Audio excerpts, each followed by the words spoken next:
14h-16h, Brigitte Lahaie, Sud Radio. Bonjour à tous, nous allons passer ces 2 heures ensemble sur Sud Radio et on va parler du oui et du non. Parce que dire non à quelqu'un, c'est se dire oui à soi-même. Alors ça paraît simple quand on le dit comme ça, pourtant bien des gens ont du mal à dire non. Alors évidemment les raisons sont multiples et derrière cela il y a évidemment de nombreuses peurs comme la peur de décevoir, de ne plus être aimé ou bien sûr la peur du conflit. Avec Christophe Médici, nous allons vous aider à comprendre comment on pose ses propres limites, tant sur le plan physique. Et là, j'évoque cette zone d'intimité qu'on a tous, mais qui est assez subjective, parce que pour certaines personnes, qu'on leur mette la main sur l'épaule, ça ne gêne pas. Pour d'autres, c'est déjà une intrusion. Et puis, bien sûr, on verra ça sur le plan psychique, et là, c'est encore plus complexe. Christophe Médici a créé la haute qualité relationnel et ça commence évidemment envers soi-même. Il faut déjà être en bonne qualité avec soi-même et on verra comment on pose ses limites, mais on verra ça sur les différents domaines parce que bien sûr on va parler d'amour dans la relation amoureuse et certaines personnes peuvent poser très très bien leurs limites dans la relation amoureuse mais n'arrivent pas à le faire dans la relation professionnelle par exemple. Et puis je crois qu'il faudra peut-être aussi aborder la question de la famille parce que là les frontières sont souvent très confuses. On ne se sent pas le droit de renier son frère, ses parents, etc. Et parfois, pourtant, il faut être capable de poser ses limites. En tout cas, je vous invite à venir nous rejoindre pour en parler. Et pour ça, vous composez le 0826 300 300. Vous pouvez également envoyer un SMS. Vous envoyez Brigitte votre message avec votre numéro si vous avez envie d'être appelé au 7 20 18. Christophe Médici, merci d'être avec nous. Merci de votre invitation, Brigitte Lahaie.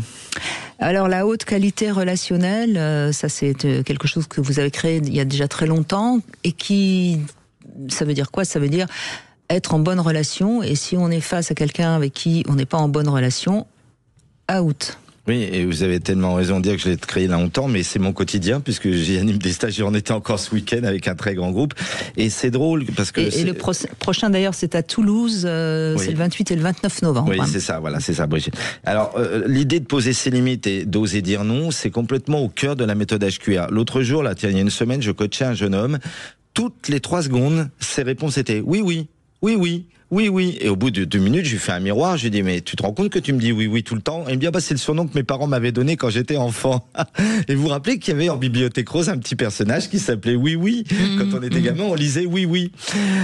Et en fait, moi, ces gens-là qui ont du mal à dire non, parce que poser ses limites, c'est parfois oser, et je dis bien oser dire non, ou avoir le besoin de dire non. C'est parfois difficile, oui, bien sûr. Et je les appelle les reines et les rois des faux oui. Parce que quand on dit oui à quelqu'un alors qu'on désire lui dire non, ou qu'on a besoin lui dire non, qui dans une histoire d'amour, qui vis-à-vis d'un parent, qui au travail, et vous avez bien raison de dire qu'il y a différents rôles, eh bien, on sait très bien que quand on dit oui à cette personne-là, c'est à qui qu'on dit non? À soi-même, bien sûr. Et ça, c'est une catastrophe pour son estime de soi, Brigitte. Parce que quelques secondes après, on se dit, mais quel con j'ai encore été de lui avoir dit oui. C'est non que j'ai besoin de lui dire. Et ça, on le dit à tous nos auditeurs. Oui, c'est une catastrophe. On a tous un moment dit oui à une soirée anniversaire auquel on n'a aucune envie d'aller, ou à un mariage, ou je ne sais quoi. On n'a aucune envie d'y aller. En plus, il va falloir acheter un cadeau. Il va falloir. On sait qu'on va passer une soirée franchement pas passionnante. Et on a dit oui, et c'est compliqué de faire marche arrière. Alors, il y a une échelle de Richter, Brigitte. On est d'accord. Parce que ça, c'est des faux oui, mais des faux oui plus dangereux. On est d'accord. Prenons l'exemple de Valérie avec Gilles. Ils sont amoureux depuis 10 ans, ils vivent un beau couple, sauf que qu'est-ce qu'elle nous dit lors d'un coaching ? Je me fais bouffer dans cette relation. Tout le monde connaît cette expression. Je suis complètement bouffé dans cette relation. C'est-à-dire quoi? Je ne mets pas mes limites. Continuellement, monsieur dit on fait ci, on va là, tais-toi, ne parle pas, viens ici, bouge pas. Et cette expression que nous dit Valérie, je me fais bouffer. Et on va demander à nos auditeurs, Brigitte, à quel moment ils se sentent bouffés? Est-ce qu'ils se sentent bouffés parfois? Parce que l'expression, elle est très imagée, mais elle veut bien dire ce que ça veut dire. Tu ne poses pas tes limites, un jour ou l'autre, tu passes à la caisse. Et la caisse, ça peut être sévère. Et un autre exemple, par contre, à l'inverse, je sais pas, Gilles est avec Sandra et il dit mais vous savez Christophe, je lui cède tout. Je lui cède tout. C'est pareil. Il pose pas ses limites. Il est tellement fou amoureux de cette femme que non. Alors non. Maintenant, si ça fait plaisir de tout céder, oui. Pourquoi pas. Mais à un moment ou un autre, on risque quand même de considérer qu'on a un petit peu oublié de se faire plaisir à soi. Oui, allez-y, Brigitte. Non, mais moi qui suis plus un gamin, pensant à ça, je repensais à une vieille pub, mais que les moins de 20 ans peuvent pas se rappeler, mais c'était pour un café italien qui s'appelait San Marco. On voyait bien l'homme qui cédait tout à une femme. C'est bien ça l'image des limites. C'était un San Marco à Venise, dans le Palazzo San Marco, et il disait, il est inadmissible pour un San Marco de mettre quoi que ce soit dans le café San Marco pour pas qu'il soit pur. Et là, il y avait un avion de chasse qui arrivait devant lui, sa compagne de l'époque, qui mettait un peu de lait, puis il faisait, après tout, si elle aime ça, c'est ça, lui céder tout. C'est céder tout, quoi. Tu cèdes tout pour tout et n'importe quoi. Tu poses pas les limites. Cette pub était très drôle. Elle me faisait à chaque fois beaucoup rire. Voilà. Et puis, dans la famille, c'est peut-être le lieu le plus compliqué dans lequel on pose ses limites, parce que poser ses limites dans la famille, si on ne veut pas se fâcher, il faut mettre des gants. Et c'est là où, du coup, comme on ne sait pas trop comment mettre des gants, eh bien, du coup, on dit oui à tout et on ne se respecte plus. Et à un moment donné, d'ailleurs, le problème, souvent aussi, quand on ne sait absolument pas poser ses limites, c'est qu'à un moment donné, on explose, et c'est là où il y a le clash qu'on n'a pas envie d'avoir non plus. Donc c'est pour ça que c'est vraiment toujours important de réaliser. Alors, quels seraient pour vous les signes qui nous permettent de savoir qu'on pose pas ses limites ? Alors, pour moi, on sait qu'on ne pose pas ses limites quand on se sent inconfortable dans la relation et que la relation peu ou prou devient toxique, Brigitte. C'est-à-dire quand vous êtes inconfortable dans la communication. On sait qu'on pose pas ses limites quand on ressent bien que ce qu'on dit ou ce qu'on ne dit pas, parce qu'il y a les non-dits dans les limites, nous mettent inconfortables dans la communication. Et ça m'est arrivé, comme à beaucoup de nos auditeurs, dans une relation amoureuse. Je ne dis pas, ou je dis, ou je fais attention, je marche sur des œufs, on pose pas ses limites. Il y a un signe auquel je pense qui est très très révélateur. Par exemple, vous recevez des amis 2 jours. Et si quand ils s'en vont, vous faites ouf, oui, c'est que vous n'avez pas su poser vos limites, oui, c'est-à-dire qu'ils vous ont envahi. Oui. Et par exemple, et c'est pareil avec un partenaire, si on est content quand finalement il n'est pas là un week-end, c'est que quelque part vous ne savez pas suffisamment poser vos limites dans la relation à deux. Enfin, bien sûr. Ça c'est des signes qui sont très clairs. Brigitte, je pense, c'est que toute relation où on pose pas ses limites est peu ou prou une relation où il y a un des deux qui se sent un peu sous emprise. Je dis bien un peu sous emprise. Et parce que tu te sens un peu sous emprise, alors vous avez tout à fait raison de référer à la famille, parce que nos auditeurs qui vont nous appeler, on va leur dire que les problématiques de pas poser ses limites, ils datent pas de leur dernière histoire d'amour d'il y a 6 mois, de leur dernière rupture d'il y a 2 ans. Non, ils viennent de qu'est-ce qu'on nous a appris quand on était petite fille et petit garçon. Vous avez parlé fort justement de la peur. C'est bien la peur qu'il y a derrière de ne pas pouvoir poser ses limites. T'as peur de quoi ? De ne plus être aimé ? D'être rejeté, que l'autre soit pas content. Du conflit. Du conflit. Regardez, il y a une des familles de communicants qu'on appelle les facilitants. Les facilitantes et les facilitants, c'est ceux qui aiment toujours que ce soit facilité. Comme ils détestent les limites, les conflits, ils posent jamais leurs limites. Bien sûr. Ne posent jamais leurs limites. Et puis il y a autre chose qui parfois fait qu'on ne sait pas dire non ou qu'on ne pose pas ses limites, c'est parce qu'on n'a pas une très bonne estime de soi, donc on n'est pas suffisamment clair avec soi-même, et donc on cède. Ça, d'avoir une basse estime et une basse confiance en soi, c'est volins nolins la raison centrale du fait de pas poser tes limites. Si tu ne poses pas tes limites, rehausse ton estime de toi. J'ai préparé 3-4 clés qu'on leur donnera au cours de l'émission. Des clés de coaching, des clés qui vont pouvoir peut-être les aider à rehausser cette idée de savoir. Oui, parce que sinon, plus on ne pose pas ses limites, moins on se respecte, et évidemment, donc l'estime de soi continue à aller dans les chaussettes. Et puis c'est incompatible avec être épanoui personnellement. Être complètement soi-même, c'est je sais dire non. Et d'ailleurs, on va leur dire, quand tu sais dire non, c'est parce que tu sais dire oui. Il y a des non qui équivalent à des oui, parce que il y a une phrase très belle que disait mon ancien prof qui disait, quand tu as le courage d'un non et d'un au revoir, tu te donnes la chance d'un bonjour. C'est très joli comme image, n'est-ce pas, Brigitte ? Si tu sais dire non, si tu t'es dit au revoir, il y aura un bonjour. Il y aura un bonjour. Eh bien, on va vous aider à être dans un bon jour. Venez nous rejoindre sur Sud Radio 0826 300 300. C'est Bruno qu'on retrouve dans un instant. Sud Radio. Parlons vrai. Parlons vrai. Sud Radio. Parlons vrai. Sud Radio. Parlons vrai. 14h-16h, Brigitte Lahaie, Sud Radio. C'est avec Christophe Médicis qu'on va vous apprendre à respecter vos limites. D'ailleurs, dans ce livre, Libérez votre cerveau de son saboteur, vous appuyez bien sur ce sujet, et c'est aux éditions d'Angle. Vous pouvez éventuellement vous le procurer. Bruno, merci d'être avec nous. Bonjour. Bonjour Brigitte, bonjour Christophe. Bonjour Bruno. par rapport à votre introduction, il y a beaucoup de choses qui m'ont parlé. Moi, je dirais que je ne résiste pas beaucoup au plaisir de dire oui, en fait. En plus de... Mais si ça vous fait vraiment plaisir et qu'il n'y a jamais de regret, c'est peut-être pas grave. Oui, mais il faut parfois faire attention entre le plaisir immédiat de dire oui et, comme le disait Christophe, que ce soit quelque part un faux oui plus tard, parce qu'on n'arrive pas finalement à faire la chose qui était demandée ou que ça correspond pas au souhait profond. Donc je suis assez un peu plus vigilant avec l'âge, à pas me laisser emporter par ce petit plaisir immédiat que j'ai. Oui, mais alors dans ce que vous dites. Dans ce que vous dites, je suis pas sûre que ce soit réellement une envie de faire plaisir tout le temps, parce que sinon il n'y aurait pas de raison de le regretter. Et vous sauriez dire non quand c'est quelqu'un, par exemple. Est-ce que ça vous arrive, par exemple, de dire oui aussi pour faire plaisir à des gens dont vous n'avez rien à foutre, en fait? Non, ça non. Quand même pas. Non, parce que ça pourrait aller jusque-là. Hein. Oui, non, j'ai tendance à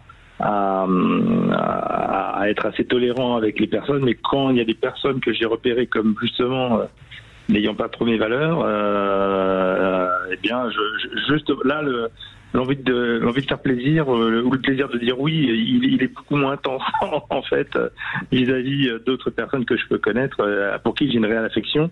Et donc, je dois m'astreindre quand même à faire attention quand même à pas dire oui trop vite lorsque potentiellement ça peut être engageant pour la suite ou déceptif pour les deux. Oui, ce qu'on veut vous dire avec Brigitte, c'est qu'il n'y a pas un oui et un non. Vous êtes tellement intelligent que vous allez comprendre. Il y a 2 familles de oui et 2 familles de non, d'accord? Il y a les oui congruents et les non congruents. Vous connaissez cette expression en psychosociologie, quand on est congruent, c'est que tu es en accord avec ce que tu penses, tes émotions, tes intuitions, et tu es en accord. C'est un oui, il n'y a pas de problème, parce que je le dis autant à l'autre qu'à toi, ce oui. Il y a un non congruent aussi. Nous, on parle, Brigitte et moi, là, des non et des oui non congruents, Bruno. Vous voyez ce que je veux dire? Et là, vous avez des gens, c'est des champions de ça. C'est-à-dire, ils disent un oui, mais en fait, derrière, c'est un non, Bruno. Vous en avez fait peut-être, vous, dans vos excès de oui, là. Peut-être. Mais j'ai l'impression que ça, pas tant que ça. J'ai l'impression que vous êtes vous êtes plutôt quelqu'un qui a du plaisir à être gentil. Et encore une fois, la gentillesse, c'est pas un défaut, c'est plutôt une qualité. Oui, mais il faut pas non plus trop s'oublier ce que j'aurais aussi tendance à faire quelque part dans un partage. J'aurais tendance plus à donner qu'à recevoir. Mais pourquoi pas voyez, pourquoi pas, à partir du moment où on profite pas de vous, c'est toujours la même histoire. Si on profite pas de vous et que vous avez tendance à donner beaucoup plus que vous ne recevez, il y a pas de problème, voyez. Je crois que ce que dit Christophe est très juste. C'est au moment, enfin c'est quand on se sent étouffé ou manipulé ou qu'on profite de nous qu'à ce moment-là il y a un problème. Mais sinon, dans les couples, vous savez, c'est jamais 50-50. Hein. Il y a toujours des différences sur différents plans. Hein. Alors, très juste ce que vous dites, et donc ce que je fais assez régulièrement, enfin, en tout cas je me projette sur est-ce que le mois qui vient de s'écouler, les 6 mois qui viennent de s'écouler, l'année qui vient de s'écouler, finalement correspond à la vie que j'ai envie d'avoir et correspond à moi profond. Est-ce que c'est mes arrangements ou est-ce que ces accords ont finalement fait que je me suis bouffé, et ce qui a pu être le cas il y a quelques années. Donc je fais assez attention à ça finalement dans la durée. Et on va dire très simple, je vais prendre un exemple concret. Mon épouse a plus besoin que moi de potentiellement avoir des temps vraiment à elle seule. Donc dans ces cas-là, on n'a pas beaucoup d'autres solutions. C'est l'un des deux qui doit garder les enfants. Donc moi j'ai moins d'espace-temps, en tout cas je réclame moins d'espace-temps pour moi seul. Voilà. Mais quand je fais le bilan et quand je me dis mais finalement est-ce que ça m'a coûté, est-ce que ça ressemble vraiment à mon moi profond, et tant que c'est oui, là il faut un peu de durée. J'ai besoin quand même de temps en temps regarder un peu dans le rétroviseur. Mais c'est normal. Si j'ai pas été un peu trop loin, parce que ce qui peut arriver à ce moment-là, c'est que le jour où moi je vais dire un non, je vais être beaucoup moins patient dans l'expression de mon nom et beaucoup moins compréhensif. Non mais Bruno, c'est intéressant. Je dis 10 fois, et la 9e fois, je dis... Oui, voilà. non mais Bruno, c'est intéressant ce que vous dites, mais moi, ce que j'ai vraiment envie d'ajouter, c'est que c'est normal, il nous arrive à tous de dire oui ou de dire non, et de se tromper après coup. Mais c'est pas non plus très très grave. Ce qui est grave, c'est quand on est tout le temps en train de se tromper. Mais on peut, par exemple, dans une relation, au début, donner plus que on pensait, et puis après se rendre compte que finalement la relation n'a pas tenu, et se dire j'ai vraiment été conne, j'ai donné beaucoup. Mais en même temps, on y a cru, on a donné, et puis on fait son mea culpa. Je pense que le vrai souci, Brigitte, et je vous le dis Bruno, c'est lorsque dans la relation, au lieu qu'elle soit horizontale, que ça équivaut en fait les oui et les non des deux côtés. Vous voyez, d'ailleurs, vous nous avez donné un exemple. On sent qu'il n'y a pas les mêmes besoins, les mêmes désirs des deux côtés, notamment pour le temps dans la solitude. Vous l'avez dit avec votre épouse, n'est-ce pas, Bruno? Eh bien, moi, le danger que je pense des gens qui posent pas leurs limites, mais qui sont non congruents, c'est qu'ils arrivent dans une relation, et là, pas qu'en amour. Brigitte a raison qu'on joue pas qu'un rôle dans la vie. Et je vais y revenir au cours de l'émission. C'est lorsque la relation devient verticale. Et là, une relation verticale, c'est une relation dominant-dominée, ou dominante-dominée. Et là, dans une relation verticale, il y en a un qui, voilà, je disais en tout début d'émission, vous vous rappelez, Bruno, qui se fait bouffer. L'expression est ça. Et on en a entendu plein des gens qui nous ont dit je me fais bouffer dans cette relation. Et là, il faut les aider, ces gens-là. Ils viennent voir des coachs, des formations. Tiens, Brigitte, qui a du mal à poser ses limites souvent? Des gens qu'on appelle les timides. C'est vrai, hein. Moi, je dis jamais je suis timide. On dit pas je suis la grippe. On a la grippe, on prend un médicament, on l'appuie. J'ai de la timidité, j'ai eu de la timidité, j'en aurai moins. Les timides, par définition, ceux qui nous écoutent pourraient peut-être nous appeler. Tiens, on pourrait échanger avec eux. Ça, c'est des gens qui ont du mal à poser leurs limites. Alors là. Mais regardez, dans la vie courante, tous les jours, on en rencontre des gens comme ça. Enfin, quand il y a une queue quelque part, c'est celui qui va se laisser passer devant par quelqu'un d'un peu plus téméraire ou un peu plus égocentré. C'est la personne qui n'ose pas réclamer ce qui lui est dû parce que elle a peur de je ne sais quoi d'ailleurs. C'est la personne qui va se laisser prendre sa place. Enfin, vous voyez, Bruno, vous n'êtes pas comme ça visiblement, vous. Alors, je pourrais l'être, et donc c'est pour ça aussi que je sélectionne un peu, alors que ce soit au milieu professionnel, amical ou autre, je suis assez vigilant dans avec qui je vais travailler, par exemple. Et ce qui fait que là, je suis dans un professionnellement depuis maintenant plusieurs années, parce que je suis à l'aise et que je ne suis pas entouré de paniers de crabes. Et alors, j'ai une collègue, ma meilleure pote au boulot, qui, elle, c'est pas que c'est un panier de crabes, mais elle pourrait totalement être elle vous la mettez dans Koh-Lanta, elle gagne l'épreuve, et donc elle reste avec nous, elle bosse, c'est très bien, mais elle pourrait très bien aller ailleurs où il y a des paniers de crabes, et je pense que c'est les crabes qui auraient pu pince. Mais moi, je veux faire attention à ça. Je suis assez vigilant à justement l'ambiance au travail et le respect des limites, parce que je sais que je vais pas forcément, moi, être dans la lutte. En tout cas, ça va me demander une énergie assez folle, assez rapidement. Et vous savez pourquoi vous êtes comme ça?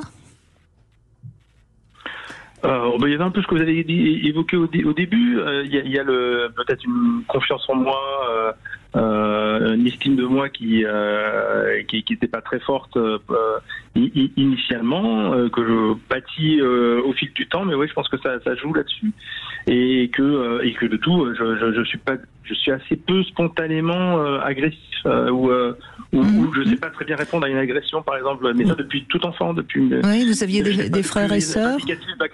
Vous aviez des frères et sœurs, oui. Il y a sûrement quelque chose dû à la fratrie, je pense. Ouais, faudrait que je réfléchisse à ça. Vous êtes grande que moi, c'est 2 sœurs. Voilà, je vais réfléchir à ça. Oui, peut-être. Mais bon, en tout cas, vous n'êtes pas un oui-oui. Je pense que non, ça va. Pas un oui-oui. Vous êtes plutôt quelqu'un d'agréable, de gentil, qui aime faire plaisir.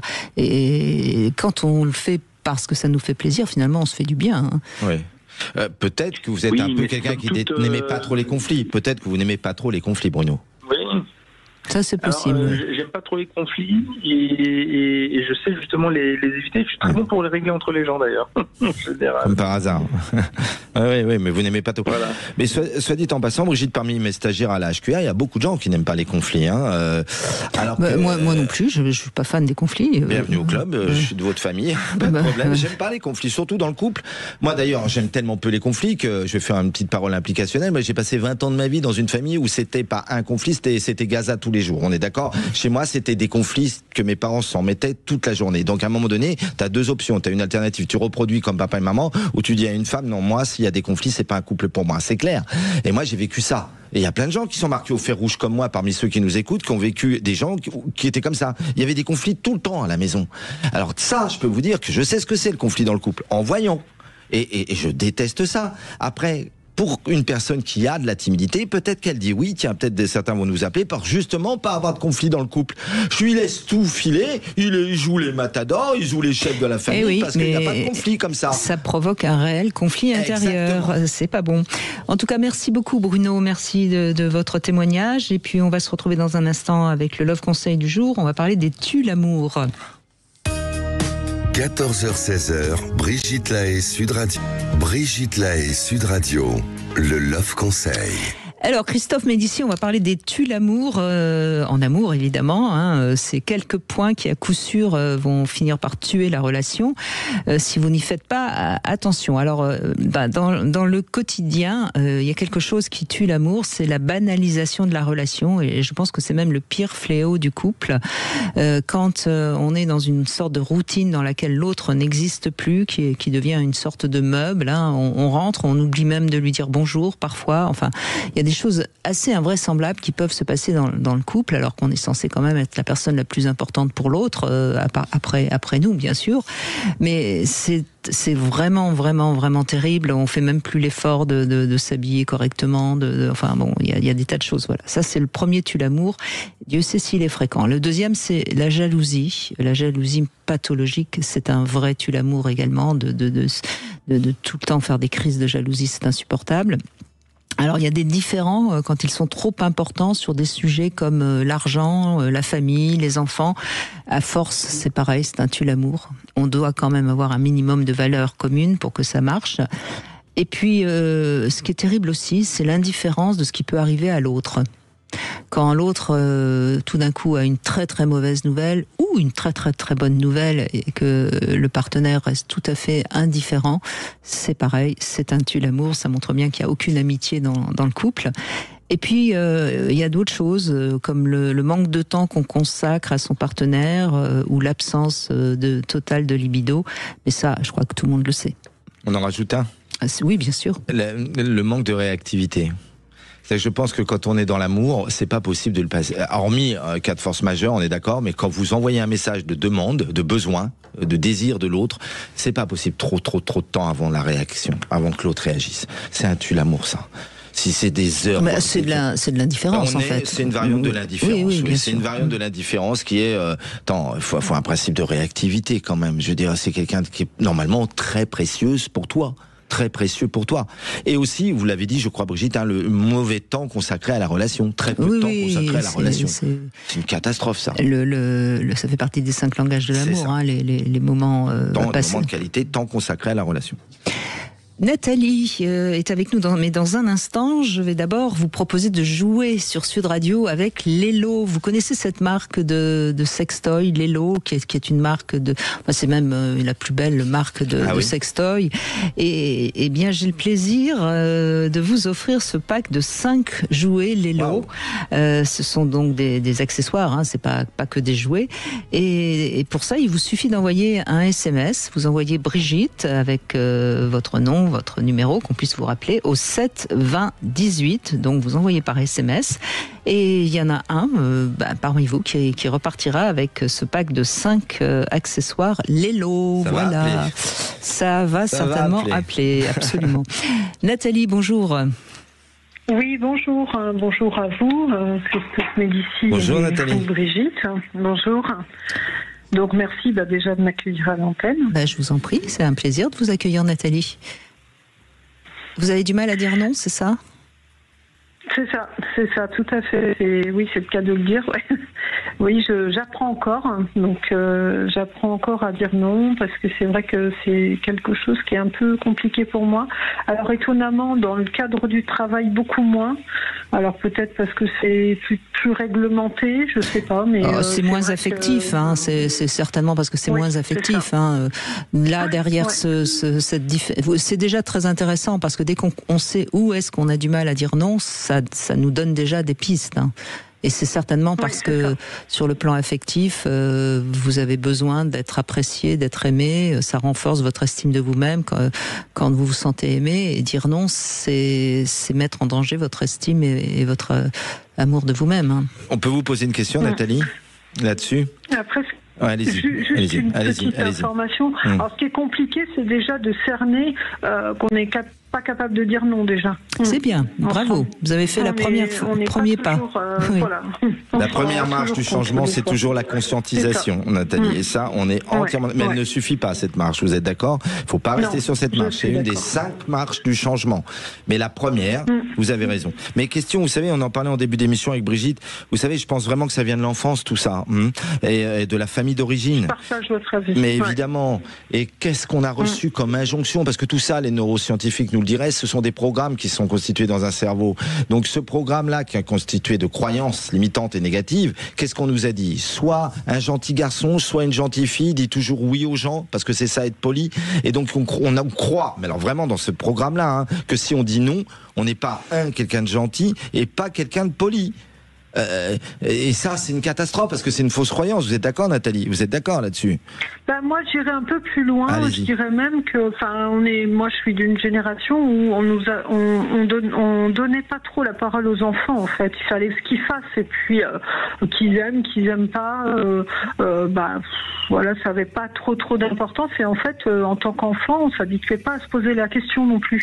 Alors, en fait, c'est vrai et c'est faux parce que quand même sur un plan psychologique, on sait très bien que l'enfant, c'est d'ailleurs très tôt, c'est vers 18 mois qu'il commence à dire non. Et on lui donne quelque chose et puis il dit j'en veux pas, il le jette. Enfin, il y a des réactions comme ça qu'enfant. Alors peut-être qu'à cette période-là de votre vie, dont vous vous souvenez forcément pas, parce qu'on se souvient pas comment on était quand on était enfant, mais peut-être que vous pourriez demander à vos parents si vous avez été s'ils sont encore en vie, si vous avez été et la manière dont les parents vont réagir face au premier non de l'enfant, ça peut aussi définitivement vous bloquer ou voyez. C'est d'ailleurs, je crois qu'on appelle en pédopsychiatrie le stade du non, Brigitte. Bien sûr. Il y a une période en pédopsie qu'on appelle la période du non, où nos enfants, c'est des Louise Michel, des Che Guevara, ils disent non à tout. Mange ta soupe, non. Tape pas la petite fille, non. C'est le stade du non. Et après, ça revient au moment de l'adolescence. Ouais. Et vous vous souvenez, pendant votre adolescence, si vous étiez un peu rebelle ou si vous étiez pas du tout ? J'ai eu une période, alors autant très enfant, mes parents n'étaient pas très à l'écoute, donc je pense que il n'y avait pas trop d'importance non plus pour eux. Mais après l'adolescence, j'ai eu une période où c'était que non, effectivement, que dans la révolte. Donc j'ai eu cette période un petit peu. D'accord. Et ça c'est intéressant. Donc ça veut dire que certainement vous avez quand même cette capacité-là. Et comment ça s'est passé quand vous étiez dans cette période de révolte ? Il y a eu des répercussions qui ont été négatives ou pas ? Oui, parce que je générais beaucoup de conflits et moi également, je n'aime pas le conflit et j'avais pas le juste milieu avec le... Donc vous voyez, ça vient peut-être de cette période-là où finalement vous avez voulu vous imposer, mais vous vous êtes imposé peut-être un peu trop brutalement et donc vous vous êtes rendu compte que ça marchait pas et du coup vous avez renoncé à vous imposer. Et peut-être que c'est là où il faut réapprendre à se poser pour s'imposer. Mais c'est très intéressant parce que c'est la première clé que je voulais donner, Brigitte. Bien sûr, allez-y. Vous êtes vraiment très connectés parce que la première clé pour oser poser ses limites, c'est ce verbe. S'imposer. Reprenons l'étymologie. Imponere, se poser sur, en latin. C'est pas basse qualité relationnelle. Or, dans beaucoup de croyances, des gens pensent que s'imposer, c'est basse qualité relationnelle. Absolument pas. Et je vais faire une petite référence littéraire.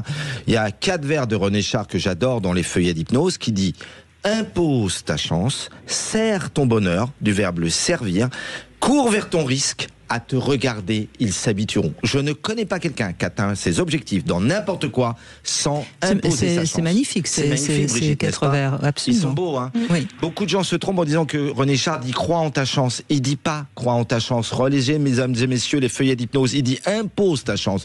J'impose ma chance parfois. Vous imposez votre chance, Brigitte. Tous les gens qui s'épanouissent dans leur vie en atteignant leurs objectifs imposent leur chance. Et mesdames et messieurs, ce n'est pas basse qualité relationnelle.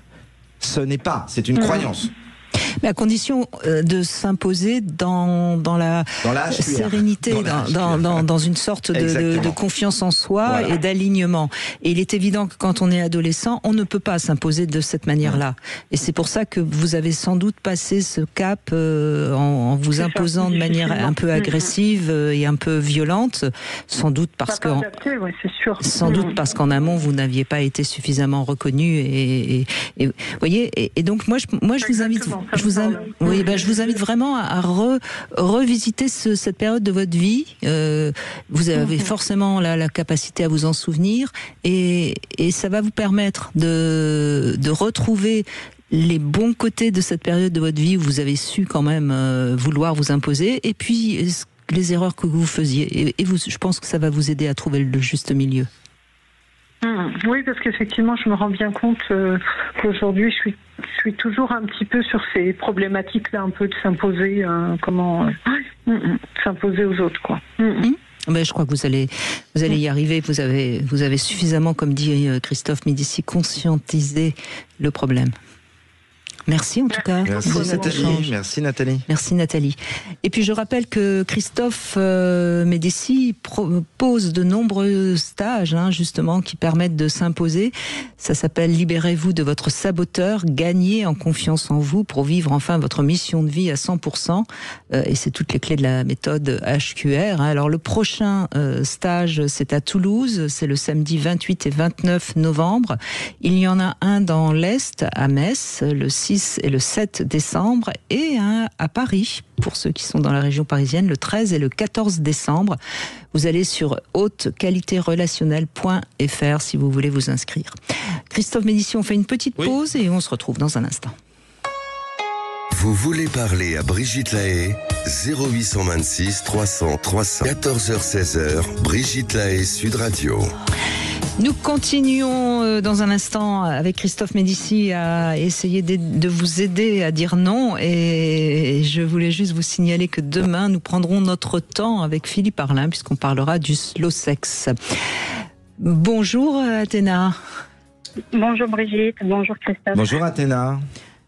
Vous savez pas encore, vous savez pas non plus dire non, Athéna, pourtant avec un prénom pareil. Une déesse, on a une déesse au téléphone. Alors, on dit souvent que je suis une guerrière en plus, pourtant.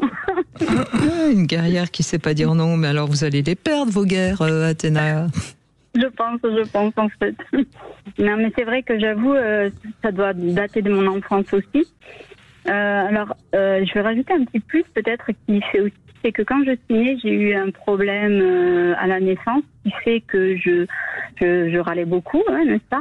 Et beaucoup de gens ont dit non à mes parents, par exemple, pour me garder. J'ai même la dame qui devait être ma marraine est devenue la marraine de ma sœur parce que elle voulait pas être ma marraine parce que je braillais trop. Petite, effectivement, mes parents m'ont dit ici, t'es chez nous, tu fais ce qu'on te dit et c'est comme ça et c'est pas autrement. En étant un petit peu, en me disant aussi, ouais, mais t'es pas capable de t'imiter. En tout cas, ça veut dire que vous avez on vous a un petit peu mis comme injonction que vous méritez pas, quoi. Et je pense aussi que, en vous écoutant, que ça y fait aussi, parce qu'effectivement, j'ai un petit problème avec mon saboteur. Voilà. Oui. Venez au stage de Toulouse, de week-end. Ce week-end, malheureusement, je suis encore rêveuse. Oh, dommage. Mais oui, Toulouse, ça aurait été possible. On apprend vraiment à libérer le cerveau du saboteur, parce que Brigitte l'a dit tout à l'heure, c'est lié au saboteur de ne pas poser ses limites. La peur, c'est lié au saboteur. Mais après, j'ai un demande de service. Je suis quelqu'un qui donne beaucoup et qui se fiche de recevoir parce que je ne sais pas recevoir. Au contraire, je suis très gênée quand on me donne. Je ne sais pas recevoir non plus. Et j'avoue que là, mon petit saboteur, j'aimerais bien qu'il se pèse parce que je suis face à une relation qui me plaît beaucoup, dans laquelle je me sens très bien. Et je me dis, oh là là, qui apparaît celui-là, qu'est-ce que je vais faire? Je vais encore gâcher quelque chose. Sabotez pas votre relation amoureuse, Athéna. Mais c'est ça m'ennuierait. Alors j'essaye des fois de prendre sur moi, de dire attention, fais attention à ce qu'il fait. Voilà. Mais après, le non, je sais le dire quasiment à personne, que ce soit au travail, que ce soit des amis. Donc, quand on me demande de l'aide, je ne sais pas dire non, quoi. Voilà. Oui, mais vous ne savez pas dire non. Bon, ok, vous êtes donc obligé de dire oui, puisque vous n'osez pas dire non. Est-ce que après vous regrettez? Qu'est-ce que vous ressentez après? Ah non, il n'y a pas de regret. C'est juste que du coup, j'en viens à ne pas m'occuper de moi-même. Et ma maison est un vrai taudis parce que vous n'avez pas de temps pour vous. Temps pour moi, voilà. Mais peut-être que non, mais je me doutais qu'on allait arriver vers quelque chose de cet ordre-là. Mais peut-être que du temps pour vous, c'est angoissant. Ah aussi, peut-être, oui. Vous voyez, parce que dans ce que j'entends de ce que vous m'avez dit de votre prime enfance, il y a quelque chose de très anxiogène. Et peut-être que vous avez en vous une petite part comme ça, anxiogène, angoissante, on y met le mot qu'on veut, et qui fait que quand vous vous retrouvez seul, vous vous retrouvez dans cet état de prime enfance. C'est une piste que je vous donne, c'est peut-être pas la bonne, mais si c'est ça, vous voyez, c'est pas en apprenant à dire non que vous allez y arriver, c'est en apprenant à être mieux avec vous-même par la respiration, par la relaxation, voilà. Mais je ne suis pas sûre de moi. C'est juste que je fais le lien entre ce que vous m'avez dit tout au début, parce que je sais par expérience que l'inconscient, quand vous prenez la parole, me donne toujours le meilleur message que j'ai besoin de recevoir. Oui, c'est vrai que la solitude est un truc qui... j'aime pas être toute seule non plus. Peut-être parce que quand la seule fois où je me suis retrouvée toute seule, j'ai subi un abus. Donc peut-être aussi que ça vient de là aussi. Quand on parlait de l'idée d'avoir peur, vous vous rappelez Athéna, c'est vrai que souvent des gens, à cause de leurs blessures d'enfance, ne disent pas non et disent amen à tout. Quand on dit amen à tout, c'est qu'ils disent oui, on est d'accord Athéna, parce qu'ils ont peur, de vivre des choses, de revivre, mais tout ça c'est les programmes dont je parlais tout à l'heure, c'est complètement inconscient. Brigitte a raison, c'est dans l'inconscient. Peur d'être abandonné. Vous voyez, j'ai un stagiaire, il est abandonnique, ou elle est abandonnique, elle a été peu ou prou abandonnée entre 3 mois et 2 ans, comme dirait Bourbeau. Peut-être qu'elle a tellement peur d'être abandonnée qu'en d'amour, on va tout le temps dire oui, parce que c'est un enfer pour elle d'être mieux vaut être avec quelqu'un qu'on n'aime pas ou avec qui on n'est pas très bien que d'être seul, oui, bien sûr. Exactement. Ça vous parle, ça? Là, j'en suis revenue de ça, parce que j'ai tellement tombé sur des très mauvaises relations. Non, je préfère, comme j'ai dit, mine de rien, j'aime ma liberté. De pouvoir faire ce que je veux, comme je veux, quand je veux. Je suis assez paradoxale aussi, parce qu'en plus, je suis très timide, mais j'aime bien, je suis timide, mais j'ai besoin de contact quand même. C'est pour ça que j'aime pas tout ce qui est technologie, parce que ça retire le contact. Mais voilà, maintenant j'en suis à un stade où je trie vraiment ce qu'il y a autour de moi, parce que j'ai tellement, malheureusement, ce que j'ai vécu aussi dans l'enfance, je l'ai tellement répété dans mes relations amoureuses que voilà, maintenant j'essaye de mettre de la distance. Et là, récemment, on m'a détecté une apnée sévère. Et quand j'ai vu la symbolique de l'apnée sévère, c'est-à-dire, oula, lève le pied, prends soin de toi, et voilà. Donc, ça fait un moment que je dis, ouais, mais au bout d'un moment, je commence à en avoir marre, j'aimerais bien avoir les 2 jambes dans le plâtre, comme ça au moins je serais obligée de plus rien faire et on me laisserait tranquille. Vous voyez jusqu'où vous allez jusqu'à espérer vous faire du mal pour pouvoir vous faire du bien. C'est un peu compliqué là quand même. On rejoint toujours ce qu'on dit nous, et c'est la phrase d'Origène, le présocratique philosophe, tout ce qui ne s'exprime pas s'imprime. Donc à un moment donné, le corps lui dit, par des maladies psychosomatiques, vous voyez, et ça c'est valable pour tous ceux qui nous écoutent. Donc exprimer, c'est aussi dire ses limites, dire non. Alors, il faut dire aussi, Brigitte, qu'il y a 2 familles de communicants sur la Terre. Eux, c'est leur pente naturelle, le non. Et j'ai bien connu. Vous avez des gens, non seulement c'est le contraire, mais ils partent du non. C'est non. Non. Des gens très contrôlants, des gens très analysants. Eux, ils partent du non. C'est des gens du non. Et d'ailleurs, une espèce de jouissance chez eux, à commencer par non. On a pu connaître, je pense que ceux qui nous écoutent connaissent des gens comme ça, ils sont dans le non. d'emblée, et de temps en temps, ils sortent un oui. Mais ils aiment bien dire non. Oui, alors parfois ce sont des gens qui ont été très blessés et c'est une protection qui peut à ce moment-là être acceptable. Mais si c'est un égocentrisme forcené, évidemment. Ouais. Non, mais moi je pense, Athéna, qu'il faut travailler un petit peu sur votre relation à vous-même et cette capacité à se sentir bien soi-même. C'est quelque chose qui, pour l'instant, me semble-t-il, est encore un peu compliqué. Oui, la confiance en moi a pas mal été abîmée pendant toutes ces années, effectivement. Oui, et puis j'ai bien entendu que vous avez été abusée aussi, et ça c'est toujours aussi compliqué, ça abîme beaucoup. Mais votre rapport au corps, me semble-t-il, a besoin d'être pacifié. Oui, et puis cette apnée du sommeil qui me fait avoir une fatigue très... Du coup, me permet au final d'arriver à dire non, parce que je suis tellement fatiguée que je suis plus apte à grand-chose. Alors je dis non, parce que j'y arriverai pas, je suis fatiguée. Oui, mais l'apnée du sommeil, ça se soigne pas mal aujourd'hui, avec l'appareil, etc. Donc c'est pas. N'attendez pas d'avoir quelque chose de plus ennuyeux et de plus grave, parce que. Oui. Donc il faut que vous voyez. Alors après, il y a beaucoup de pistes pour apprendre à être mieux dans son corps et être plus en paix avec soi-même. Il y a énormément de pistes aujourd'hui. Il y a l'art-thérapie, il y a la relaxation, il y a tout ce qui est absolument tout ce qui est en rapport avec le corps, comme la danse.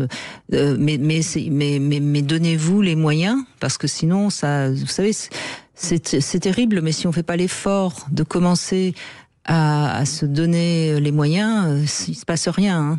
Alors, comme quoi, dans la vie, il n'y a pas de hasard. Récemment, je suis tombée sur un prospectus en allant voir mon médecin. Et cette personne pratique tout ce que je souhaiterais pratiquer, c'est-à-dire le Qigong, la méditation et la danse. C'est parfait. Foncez. Donc, je pense que là, quand j'ai vu le prospectus, j'ai dit, bon allez, maintenant tu te prends du temps pour toi et tu vas faire ça. Eh bien, dites-vous oui. C'est là. Pour une fois, Voilà, c'est à moi qu'il faut que je dise oui. Tout à fait. Merci Athéna, en tout cas, merci Athéna. beaucoup. On continue avec Sophie qui nous rejoint. Bonjour Sophie, merci d'être avec nous. Bonjour Brigitte, bonjour Christophe. Bonjour Sophie. Comment allez-vous ? Très bien, on va très bien. Et vous, ça va bien ? Oui, ça va. Justement, ce sujet-là, il m'a interpellée. Moi qui crois savoir dire non, là je me suis dit, voilà. En fait, moi je suis avec quelqu'un qui a tendance à pas respecter mes limites. Et que je dis ça à la forme passive parce que moi je fais et je dis non quand je ne veux pas. Oui.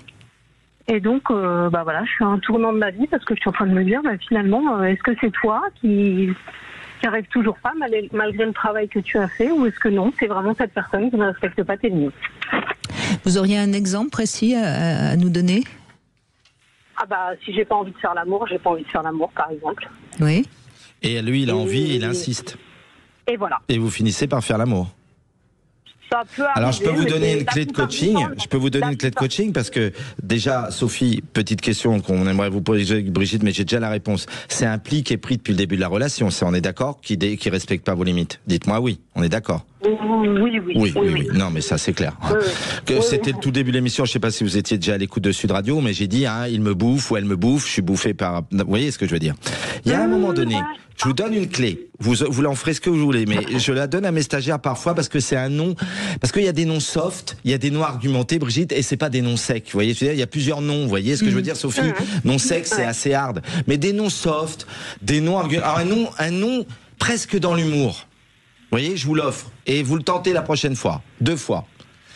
Dans la phrase, j'ai pas envie de faire l'amour ce soir. Quel est le mot que tu comprends pas, chérie ?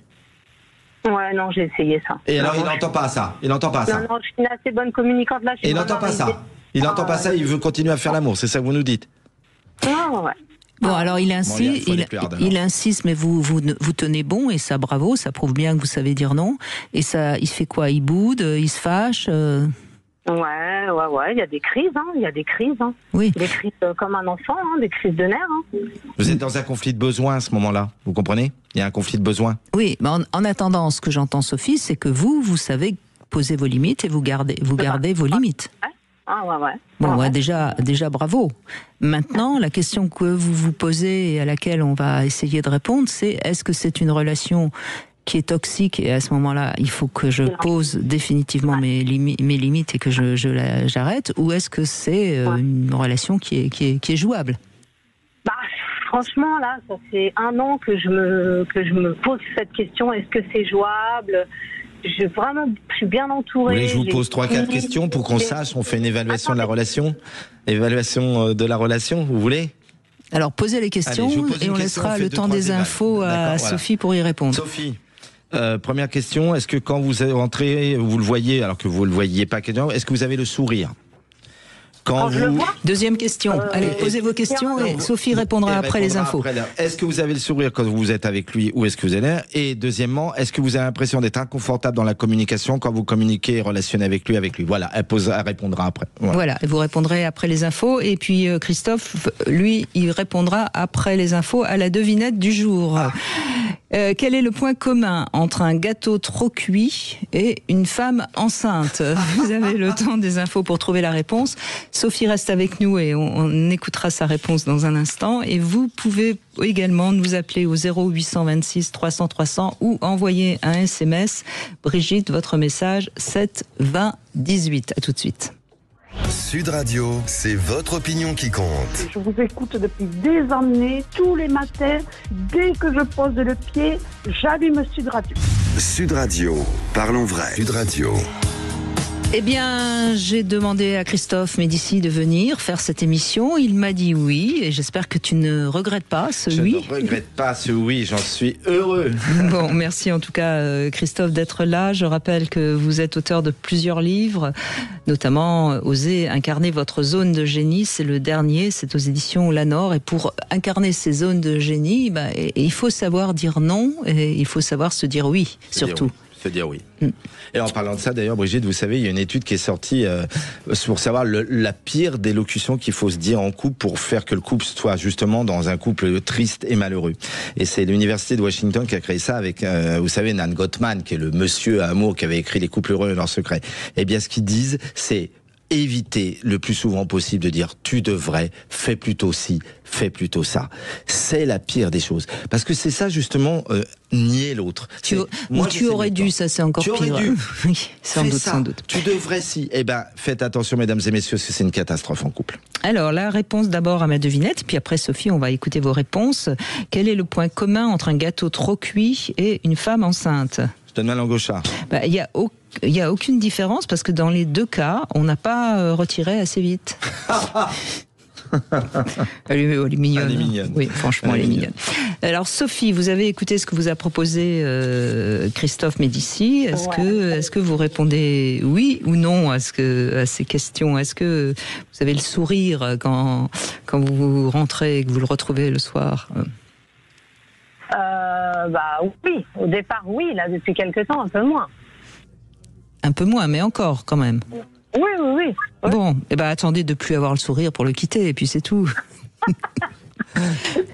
Elle a encore le sourire. Bah oui, parce que attendez, sincèrement, ce que je le dis en plaisantant, mais je vais le dire très sérieusement. Quitter quelqu'un, c'est toujours une épreuve. Ah. Donc, il vaut mieux toujours attendre et quitter trop tard que trop tôt.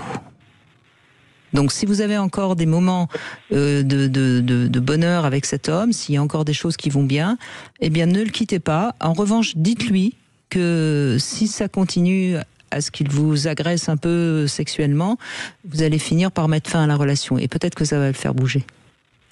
Oui, il n'y a pas que sexuellement, mais oui, en effet. Non, mais il est prévenu. Oui, on vous fait confiance. On sent que vous êtes quand même une femme qui sait mener sa barque. Hein. Oui, mais bon, voilà, il est prévenu.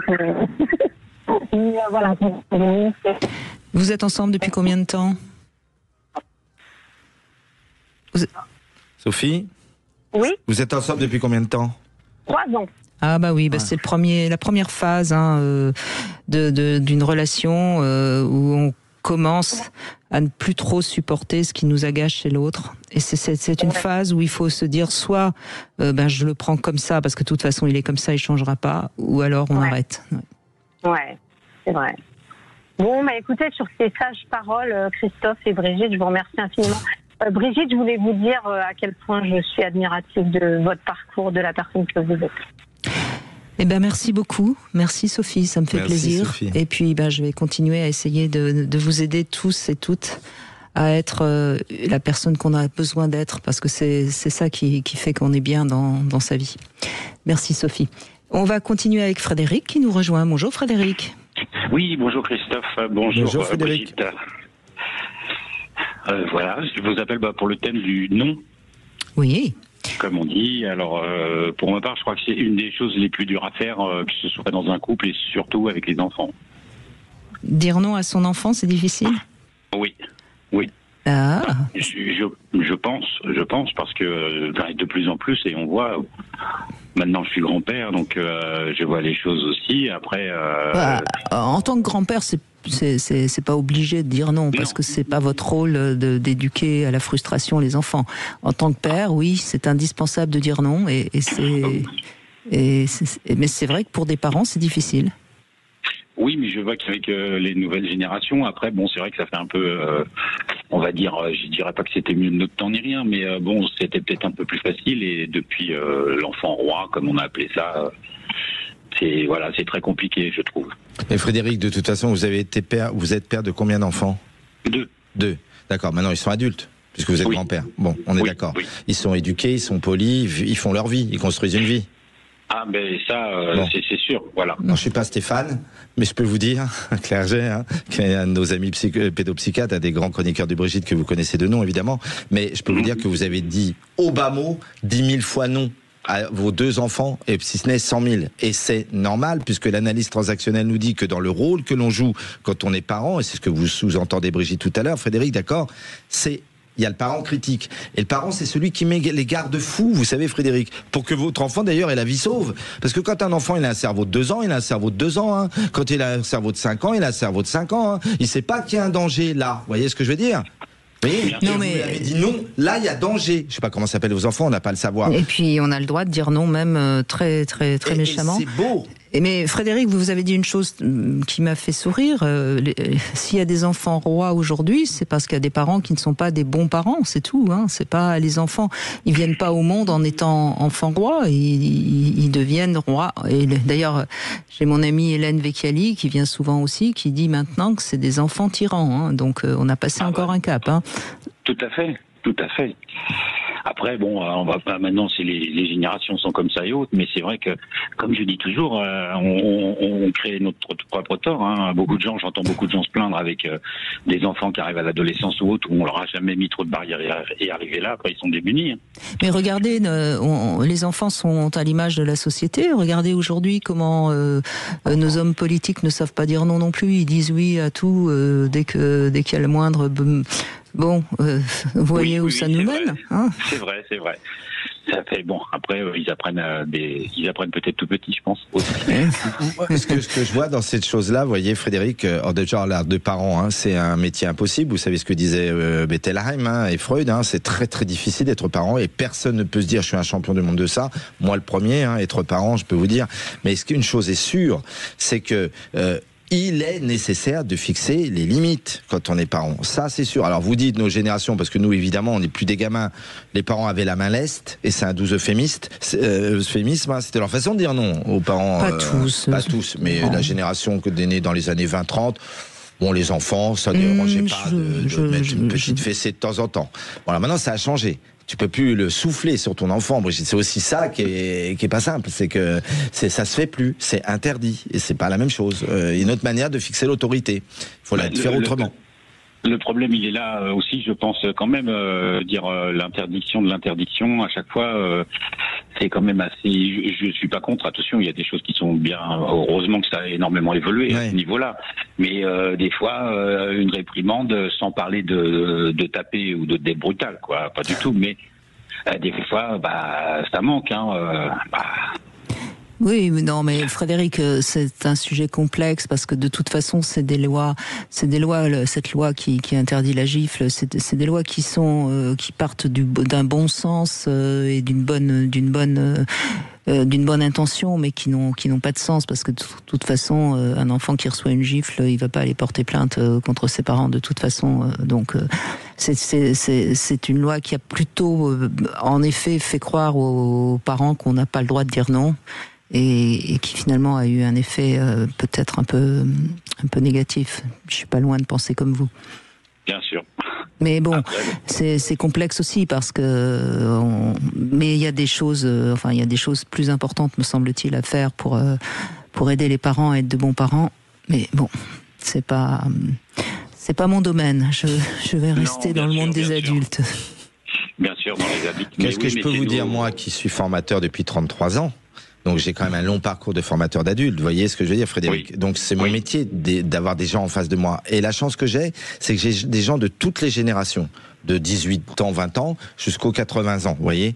Les stages week-end, j'ai toutes les classes d'âge. Mais je commence à avoir là, dans les business schools, la Gen Z, la fameuse Gen Z là. Oui. Et ben je peux vous dire que cette Gen Z là, pour la manager, pour la comprendre, pour communiquer avec elle, et je suis pas trop mauvais quand même en tant que pédagogue. Mais vous êtes très bon. Ouais, il y a pire. Hein. Eh bien moi-même, Brigitte, j'ai du mal à savoir où ils mettent le non, où ils mettent le oui, à quel moment ils sont. Et vous savez, je vous le dis, Brigitte, à tous nos éditeurs, dans certaines entreprises, ils font des formations à des managers pour former à manager la Gen Z. Parce que alors ils ont un truc avec les limites, avec le respect et l'irrespect de l'autre, c'est pas nos générations, hein. Mais c'est à faire avec. Vous voyez ce que je veux dire, Frédéric? Il faut qu'on fasse avec. Ils sont pas comme nous. Ils ont une nouvelle manière de faire. Ils sont nés après nous. Alors c'est une partie de la génération Z. Mais ils sont très spéciaux et à mon avis ils vont faire quelque chose ceux-là. D'ailleurs, vous avez vu la révolution qui se passe à Madagascar? Comment ils se sont appelés? La Gen Z. Et ils sont en train de renverser leur président de la République et prendre le pouvoir sur le pays. Ils ont un rapport aux limites qui est juste exceptionnel. Parce que moi, ils se mettent en colère d'un seul coup, vous savez même pas pourquoi. Vous dites, mais vous m'énervez aussi, là. J'ai le droit de dire ça. Et nous, on n'aurait jamais fait ça. Dans ce contexte-là, ce rôle-là, eh ben oui, ils se gênent pas. Et d'ailleurs, Brigitte, toute la vie, finalement, puisqu'on est sur la limite, le oui et le non, est-ce que c'est pas, je monte un peu, mais est-ce que c'est pas toujours une dialectique entre le s'autoriser et l'autorité? Les s'autoriser et l'autorité. C'est vrai. Que ça, toute la vie, oui, non. On arbitre toutes et tous, chers amis auditeurs, vous nous posez des questions là-dessus si vous voulez, c'est à quel moment je m'autorise à dire oui ou à dire non, à quel moment je subis ou j'accepte une autorité légitime qui me dit oui ou non. Je pense, Brigitte, que c'est la dialectique de la vie et on est tous là-dedans. Mais Frédéric, vous pensez que vous n'avez pas su dire assez non à vos enfants ou c'est juste que vous auriez préféré ne pas avoir à leur dire non? Sur le fond, on n'a pas envie de dire non à nos enfants et les punir ou d'autres choses. Bon, après voilà, on sait que c'est comme ça pour leur bien-être. Évidemment, il faut le faire. Mais alors ça vient. Pour ma part, je vois mes deux petits enfants là. Alors ces deux garçons, ils ont 10 et 6 ans et bon. Le premier de 10 ans, ils sont pas, enfin, comment dirais-je, c'est encore autre chose, mais le premier, c'est le premier, hein, il a, entre guillemets, subi, attention, quand je dis subi, il y a eu plus de dureté, enfin, de limites et de règles posées. Mais le deuxième, lui, il a commencé à comprendre bien les choses et bien passer au travers, quoi. Mais oui, c'est une histoire de rôle aussi, Frédéric. On parlait en début d'émission. Vous savez, j'ai un de mes collègues américains qui s'appelle Erving Goffman, qui avait écrit un livre qui s'appelle La mise en scène de la vie quotidienne, ou qui montre que, vous le savez comme moi, on joue pas qu'un rôle. On joue son rôle de mari, d'épouse, de fiancée, mais à un moment donné d'animatrice radio, de chroniqueur radio. Voyez, on a des rôles. Là, vous avez pas le même rôle, Frédéric. On est bien d'accord. Quand vous êtes père, c'est un rôle. On est d'accord. Vous voyez la différence quand vous êtes grand-père, c'est pas le même rôle. On est d'accord? Et pas du tout, bien sûr. Exactement. Et vous avez des oui et des non différents suivant les rôles. Bien sûr, bien sûr. Être grand-parent, c'est oui. Plaisir. Oui. Bien sûr. Voilà. Et peut-être que le deuxième, vous lâchez encore plus parce que c'est le petit dernier, que les années passent et que vous avez de moins en moins envie. Et du coup, il le sent, il en profite encore plus et il vous mène en bateau comme il veut. Bien sûr. Et voilà. Et écoutez, naviguez et puis profitez du paysage. Qu'est-ce que vous voulez, hein? C'est pas votre rôle. C'est pas votre rôle de le remettre à sa place. Enfin bon. Pour ma part, on m'a dit, parce que j'ai une fille et un garçon. Oui. Et on m'a dit, tu verras, les filles, drôlement plus simple, parce que le garçon avait son petit caractère aussi quand même, entre guillemets, et il nous en a fait voir qu'un peu quelques couleurs. Et bon, non, hein, c'est pas vrai. Hein, parce qu'elle sait vous séduire, et puis comme c'est une fille, vous craquez, qu'est-ce que vous voulez, hein? Voilà, c'est tout. Vous êtes totalement gâteux, vous êtes un grand-père complètement gaga de cette petite qui fait ce qu'elle veut de vous. Mais c'est très bien, profitez-en. C'est pas grave. Bien sûr. Merci en tout cas, Frédéric. Merci beaucoup. Allez, on fait une petite pause et puis on continue avec vous, bien sûr. Parfois c'est difficile dans la famille et c'est ce que va nous raconter Dalila dans un instant. Sud Radio. Sud Radio. Parlons vrai. Parlons vrai. Sud Radio. Parlons vrai. De vente pour le gaz. L'énergie est notre avenir. Économisons-la. 14h-16h, Brigitte Lahaie, Sud Radio.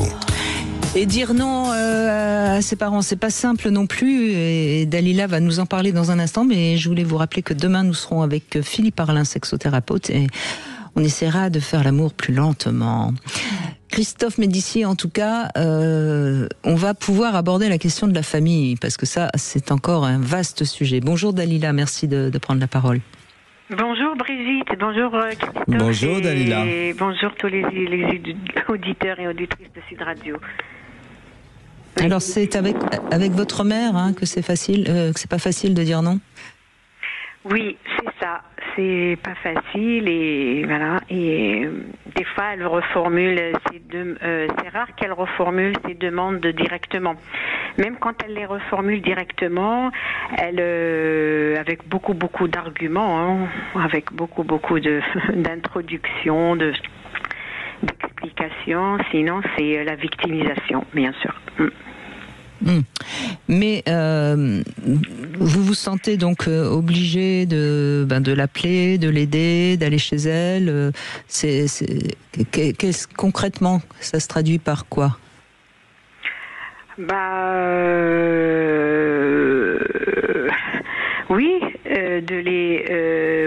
l'aider. Elle le demande des fois directement, des fois indirectement, mais je peux plus y aller chez elle parce qu'elle m'a mise dehors, de toute façon. Ouais. Après, quand je me suis séparée du père de ma fille, elle m'a tourné le dos. Parce qu'elle a été choquée, ça se fait pas, c'est ça? C'est pas une raison, Non, j'ai pas dit qu'elle avait eu raison. Je posais la question. Elle vous a. Parce que c'était moi qui l'a choisi. Oui, j'aurais dû choisir quelqu'un qui va par exemple, quelqu'un avec des diplômes ou quelqu'un avec riche qui peut m'aider et me tirer vers le haut. Pour elle, et pourtant, il est de sa propre famille. Le père de ma fille. Mais comme elle n'a pas d'intérêt, après, avec le temps, avec les années, j'ai compris qu'elle parlait d'elle, en fait. Tout tourne autour d'elle, de toute façon. Ouais. Alors, la question qu'il faut se poser, c'est, vous êtes encore en relation avec elle par téléphone ou plus du tout? Parce que c'est elle qui vous a dit non, finalement, en vous fermant la porte. Oui, mais si j'appelle par exemple, parce que je vous donne un exemple, la dernière fois j'ai reçu, comment? Allez-y, oui, on vous écoute. Un courrier de la Poste. J'ai reçu ma nouvelle carte bancaire de la Poste et parce que ma mère elle est à l'étranger, moi je suis ici en France. Il y a la Poste de là-bas qui m'a écrit, qui m'a donné la carte que j'avais commandée. Il y a le courrier du code et tout. Du coup, elle m'appelle pour me dire, il y a cette raison là. Et puis après, on s'arrête là. Elle me dit, de toute façon, tu vas la trouver. Tu n'en as pas besoin là-bas. Tu as besoin ici. Tiens, j'ai appelé l'autre jour ta tante, sa belle-sœur à elle, c'est-à-dire ma tante, la sœur à mon père. Oui, j'ai appelé ta tante, ça se coupait. Je ne sais pas si c'est elle qui coupe comme ça ou la première fois c'était son fils. Ouais, mais je me suis fait avoir. D'accord. Bon, voyez, donc après... oui, je comprends tout à fait. Je crois que Christophe a quelque chose à vous dire et je reprendrai la parole après. Vous avez parlé tout à l'heure de la victimisation. Vous vous rappelez que vous nous avez dit ce mot-là, la victimisation? Vous vous rappelez? Oui, voilà. oui. Ça, c'est le fait que votre maman, comme tous les êtres humains de la Terre, peut jouer à des jeux psychologiques avec vous. Vous comprenez? Et le jeu number one auquel on joue, c'est généralement victime, sauveur, persécuteur. C'est le triangle de Karpman. On est d'accord? Et dans la famille, alors là, c'est le jeu psychologique number one. Oui, t'as vu, tu m'aides pas, tu m'aimes pas, tu t'es pas une bonne fille. Sous-entendu, t'es pas une bonne fille. Vous voyez ce que je veux dire, Dalila? Hein? Elle m'a pas dit ça, non. Non, c'est sous-entendu. Quand je me suis séparée, oui, elle m'a traité de... Non, mais c'est plus complexe. Mais allez-y, Christophe. Voilà. Moi, je pense aussi qu'à un moment donné, votre maman, vous l'aimez, elle vous aime, mais vous, est-ce que vous écoutez? C'est-à-dire, est-ce que vous pensez que c'est parfois la petite fille qui souffre ou c'est l'adulte qui souffre dans la relation avec votre mère? Bah oui, c'est la petite fille parce que moi j'ai presque 50 ans et c'est pas à ma mère de me dire qu'est-ce que je dois faire ou pas. Enfin. Mais Dalila, ce qu'il faut absolument que vous compreniez, c'est que votre mère, de toute façon, elle est en souffrance psychologique. Comme toute personne qui vieillit, qui n'a pas fait de travail sur elle. Sous antidépresseur. Et ben voilà, donc on est d'accord. Hein, donc votre maman va pas bien. Et de temps en temps, elle va être méchante avec vous parce que son mal-être ressort et rejaillit sur vous parce que c'est comme ça quand les gens ne vont pas bien, c'est l'entourage qui paye. Donc, ce que je comprends bien, c'est votre mère. Vous n'avez pas envie de vous fâcher avec elle. Prenez le plus possible la neutralité bienveillante vis-à-vis d'elle. C'est la seule solution que vous avez. Vous pourrez plus avoir une relation belle et affective avec votre mère parce qu'elle va pas bien. Vous comprenez? C'est triste, hein. Mais avec mon frère, elle va bien. Mais c'est pas la même relation, Dalila. Mais c'est un fils. C'est un fils, et vous savez certainement mieux que moi à quel point ça a toujours été son fils. Et son fils, c'est sacré. Oui. Et elle va se sacrifier pour son fils. Et il faut que vous vous sacrifiez pour elle. C'est comme ça. Dans beaucoup de familles, vous savez, Dalila, vous n'êtes pas la seule. C'est toujours plus compliqué, la relation mère-fille, parce que les mères ont une admiration pour leur fils qu'elles n'ont pas souvent pour leur fille.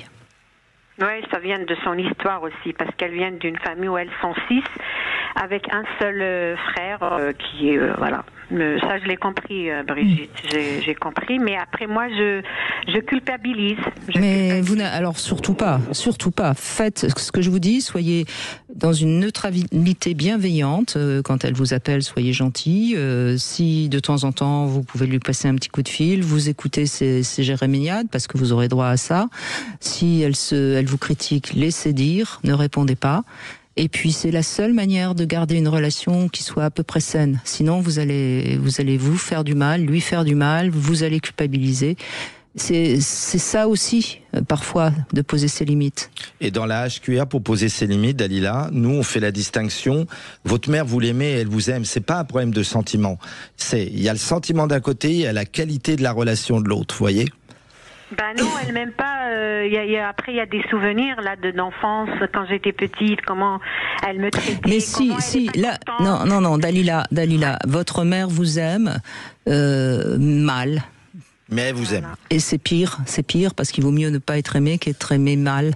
Mais elle vous aime, mais elle va pas bien. Et c'est tout ça qui rejaillit sur vous. Je vous assure. Mais en tout cas, merci de votre témoignage, Dalila. Parce que malheureusement, ça parle certainement à beaucoup de personnes qui nous écoutent, et donc ça aura aidé aussi ceux qui nous écoutent et qui ont des relations compliquées avec leur mère. On fait une petite pause, on se retrouve avec le Sexo-Conseil, on va parler de la communication sexuelle, c'est encore un vaste débat. 14h-16h, Brigitte Lahaie, Sud Radio. Brigitte Lahaie, Sud Radio, le Sexo-Conseil. Alors, la communication sexuelle, communiquer, c'est transmettre un message à quelqu'un, hein, on est d'accord. Donc, il faut traduire son intention par un message clair. Déjà, ça peut être verbal ou gestuel. Ah oui. On est d'accord. Et le récepteur doit non seulement recevoir le message, mais doit aussi le comprendre et bien l'interpréter, pas l'interpréter de travers. Et bien souvent, malheureusement, l'interprétation n'est pas toujours bien faite. Alors, c'est vrai qu'il y a beaucoup de problèmes qui vont subvenir à cause d'une mauvaise compréhension ou d'un message qui n'a pas été suffisamment clair. Voilà, alors ce qu'on veut dire clairement, généralement il faut le dire simplement et s'assurer qu'il y a eu une bonne réception. Le mot intimité vient du latin intimus, qui veut dire intérieur et profond. On voit bien donc comment les échanges concernant la sexualité sont compliqués et sujets à bien des blessures. Donc la communication devrait servir à harmoniser nos deux intimités, harmoniser nos envies, nos désirs. Donc déjà, il faudrait éviter de se moquer, de critiquer, de se taire, de chercher la faute chez l'autre, de tenter de dominer ou de trop se soumettre. Donc ça devient très compliqué finalement, on se rend compte, de communiquer sexuellement au fil de mon exposé. Donc la seule chose que je crois pouvoir vous dire, c'est d'abord toujours et encore parler de vous et que de vous. Et c'est déjà la première règle dans la communication sur la sexualité.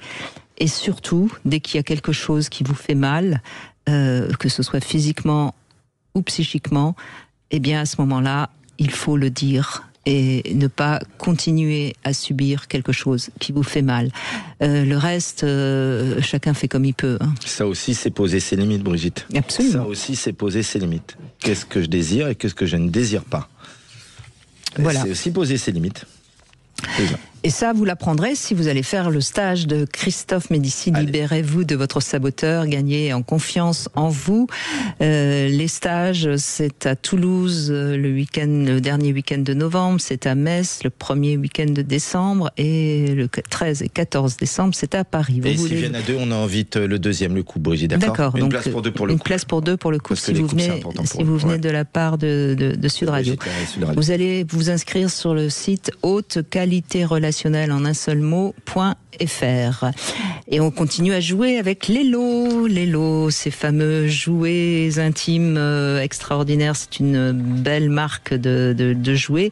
Et les lots vous propose ce pack de 5 accessoires les lots. Et pour le gagner, ce pack, eh bien, il vous suffit d'envoyer dès maintenant par SMS Brigitte votre message au 7 20 18 et l'un d'entre vous repartira avec ce pack de 5 accessoires Lelo.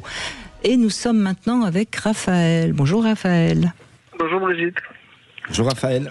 Bonjour Christophe. Oh ben on vous sent plus incapable de dire non que on vous sent pas très très très motivé, Raphaël. Je me trompe ou pas? Non, tout à fait. Je suis pas quelqu'un à être à s'affirmer. À dire non facilement. Eh bien, si ça vous va bien. Après, je fais à ma façon à moi. Quand ça me déplaît ou que ça me convient pas, je préfère changer ou quoi que ce soit, mais pas. Je suis jamais allé dans le conflit. Vraiment, comment? Vous n'allez pas dans le conflit? Vous préférez vous effacer Totalement. Ouais, mais ça c'est dommage parce que parfois vous pouvez passer à côté quand même de quelque chose qui serait peut-être bien. Peut-être, mais j'ai toujours fait comme ça. J'aime pas trop aller au conflit, au débat interminable. Avoir raison par A plus B, je laisse couler, quoi. Mais là, vous passez d'un extrême à l'autre, non, Christophe? C'est-à-dire que nous, ce que j'ai envie de vous poser comme question à ce moment-là, Raphaël, c'est pas parce que là, vous êtes dans une espèce de truc, oui, c'est comme ça. Il y a un côté état d'esprit fixe, vous voyez ce que je dis, Raphaël. Mais la question, et ça, c'est depuis le début de l'émission qu'on la pose à tout le monde, c'est est-ce qu'à un moment de votre vie, et c'est ça, essayez de nous répondre à ça, en fait, ça vous a joué des tours, et sous-entendu, un mauvais tour de pas savoir dire non, vous voyez? J'ai pas de regrets, je dirais, mais peut-être sur le trop gentil quand j'étais jeune, à promener les gens. Vous avez senti que des gens ont abusé de ça, abusé de ce côté-là chez vous? Moi, j'ai pas senti comme de l'abus, mais peut-être que eux l'ont fait en tant qu'abus, quoi. Mais je vais vous poser une question, Raphaël. Vous avez combien d'amis?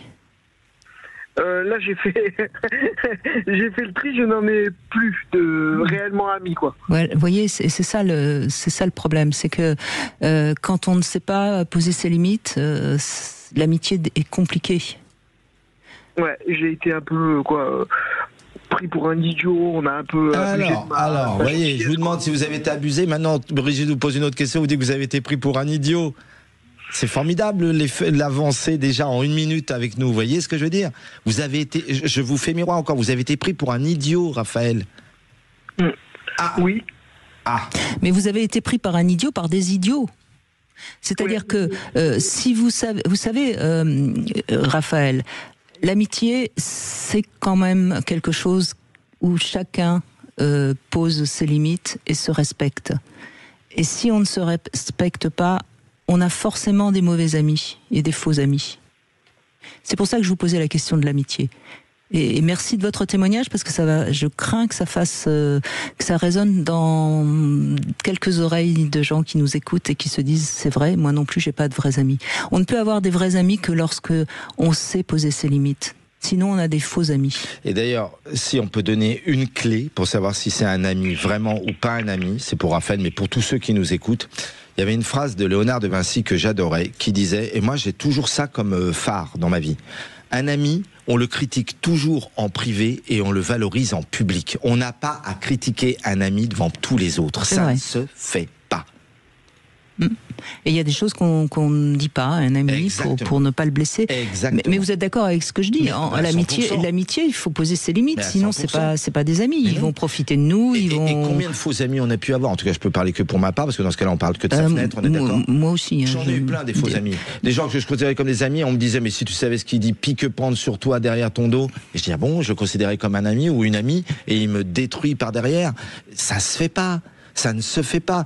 Mais voilà, plus on grandit, plus on travaille sur soi, plus, et ben vous le disiez, Brigitte, pardonnez-moi, on fait un check-up relationnel, n'est-ce pas? Et faire un check-up relationnel, c'est se dire, ok, qu'est-ce que je veux comme relation dans ma vie? J'en suis arrivé à un âge de ma vie où je veux être qu'avec des cœurs magnanimes. J'aime beaucoup ce mot. Donc, Raphaël, c'est mieux de ne plus avoir de faux amis, et maintenant, il faut travailler pour avoir des vrais amis. Oui. Vous comprenez? Oui. Donc c'est bien d'avoir fait le ménage. Hein. Je vous critique pas d'avoir viré tous ces faux amis qui profitaient de vous ou qui vous traitaient d'idiots. Mais il faut maintenant que vous appreniez à un petit peu plus vous faire confiance, parce que vous êtes certainement un grand sensible. Je pense que oui. Et donc vous avez de l'intuition. Si vous êtes sensible, vous avez de l'intuition. Sauf que pour l'instant, l'intuition, vous l'avez étouffée. Ouais. Après, on a un peu peur des gens, je trouve. On se méfie un peu des gens, même s'ils viennent avec une bonne volonté.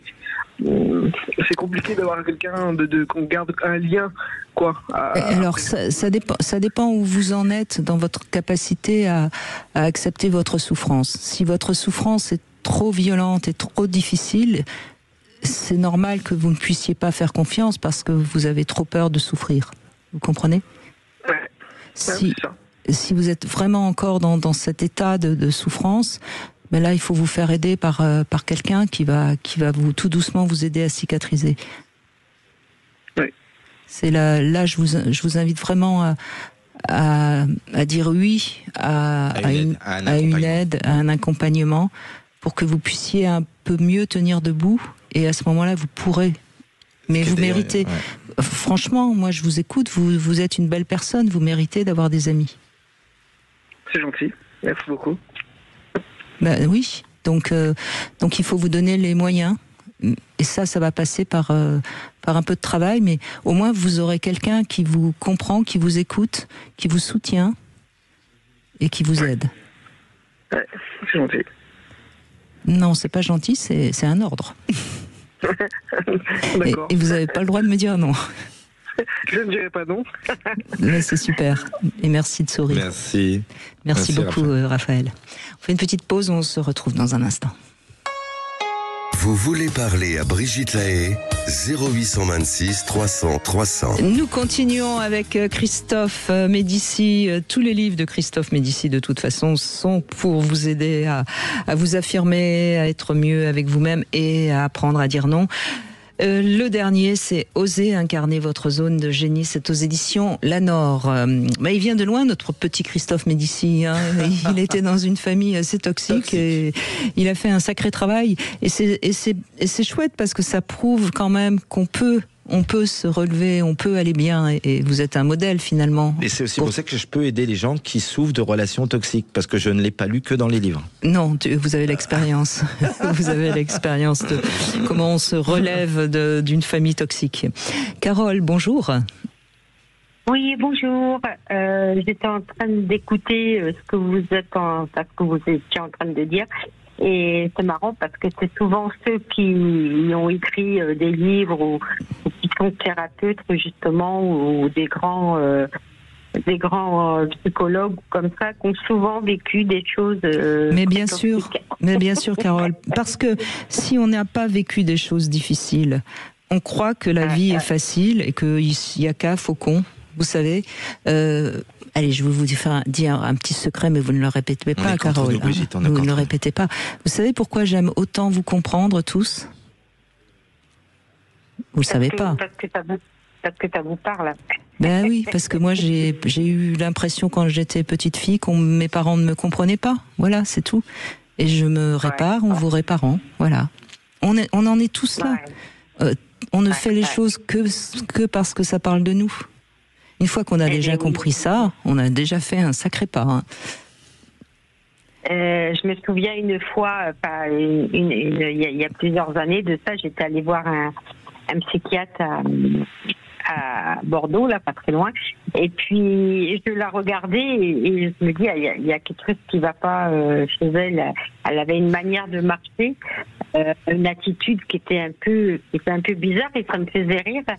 Et peut-être quelques mois après, pas longtemps après, je me suis dit, en fait, ça me faisait moins rire parce que je me disais, elle a dû vivre des choses et finalement, j'étais peut-être encore plus bizarre qu'elle, quoi. C'est pas que on le voyait, je le voyais chez elle, mais je le voyais pas trop chez moi à ce moment-là, quoi.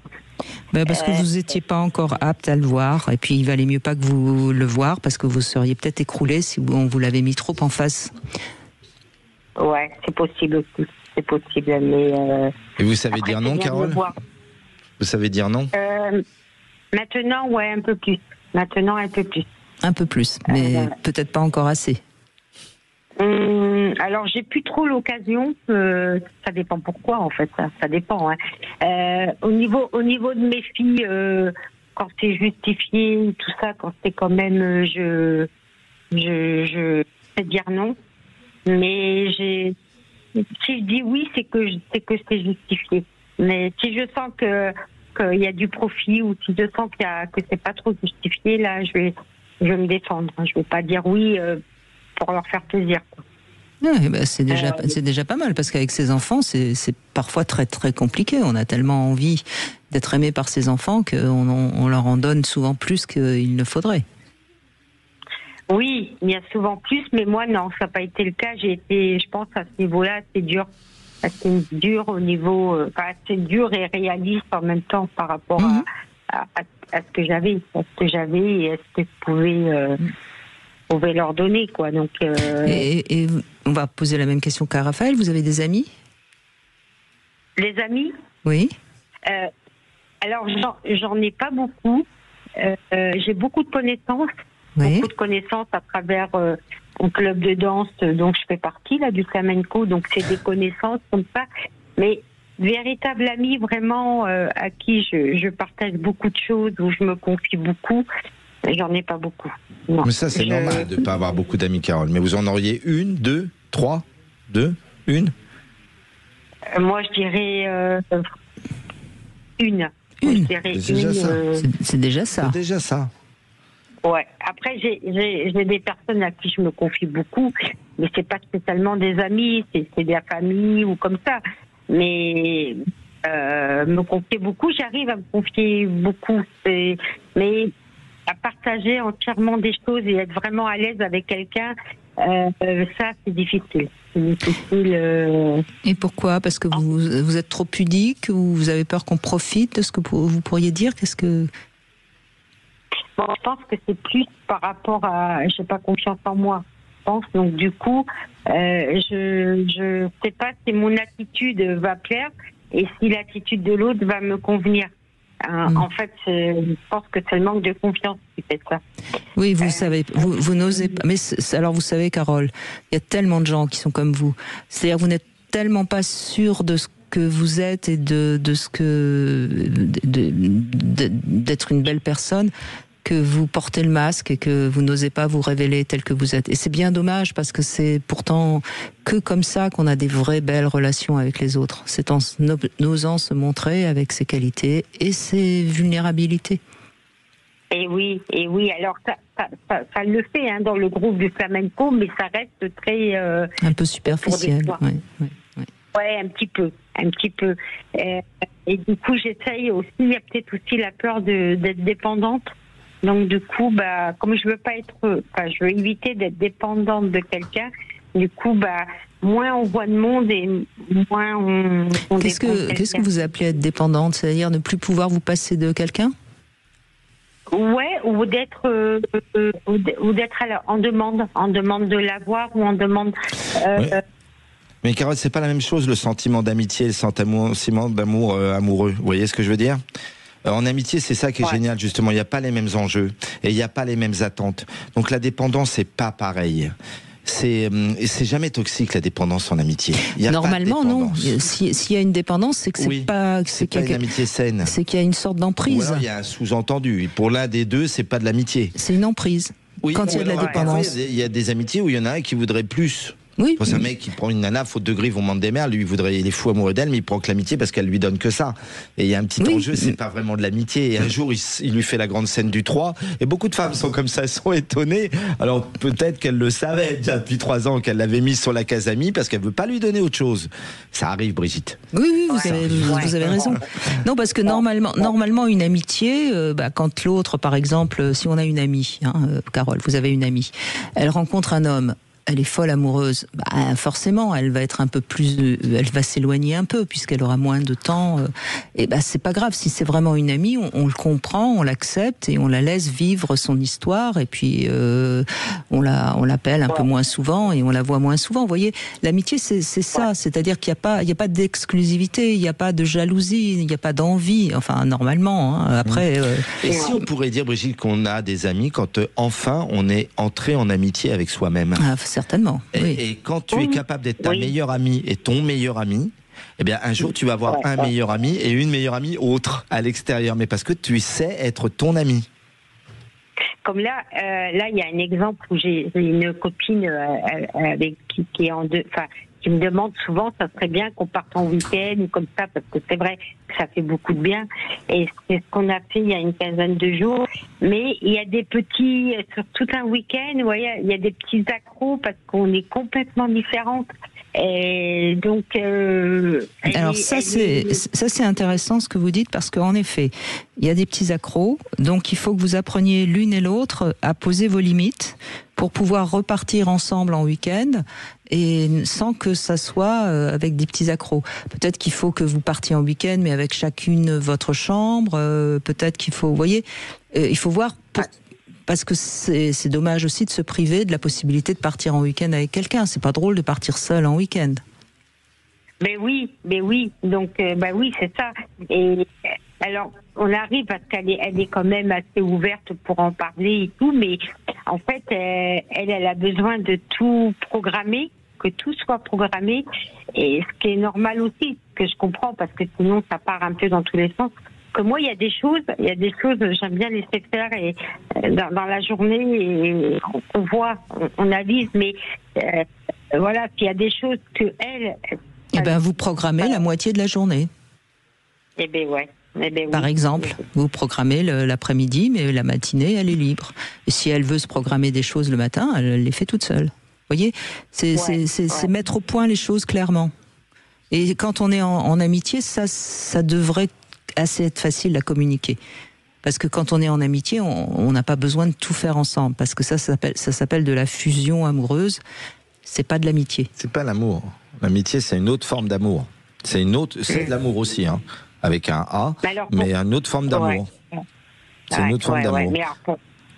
Oui, allez-y, Carole. Oui, c'est comme le savoir dire non. Le sujet de l'émission, en fait, c'est que on était sur une activité et moi ça m'intéressait pas trop parce que je l'avais déjà fait.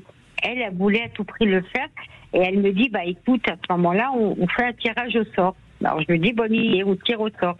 Tire au sort, boum, j'ai gagné. Donc du coup c'était mon activité, mais je sentais vraiment que ça l'a frustrée et que j'allais en entendre parler malgré que on avait fait sur tirage au sort. Du coup, j'ai cédé. Je lui ai dit, bah écoute, oui, on va y aller, si tu veux vraiment y aller. Vous n'avez pas su vous respecter, oui. En effet. Voilà. Oui. Voilà. Il aurait fallu il fallait lui redire gentiment, excuse-moi, tu as accepté qu'on tire au sort, tu as accepté, donc il y a pas, je t'ai rien imposé. Il faut qu'on accepte de reconnaître que c'est comme ça, et il aurait fallu il n'aurait pas fallu céder.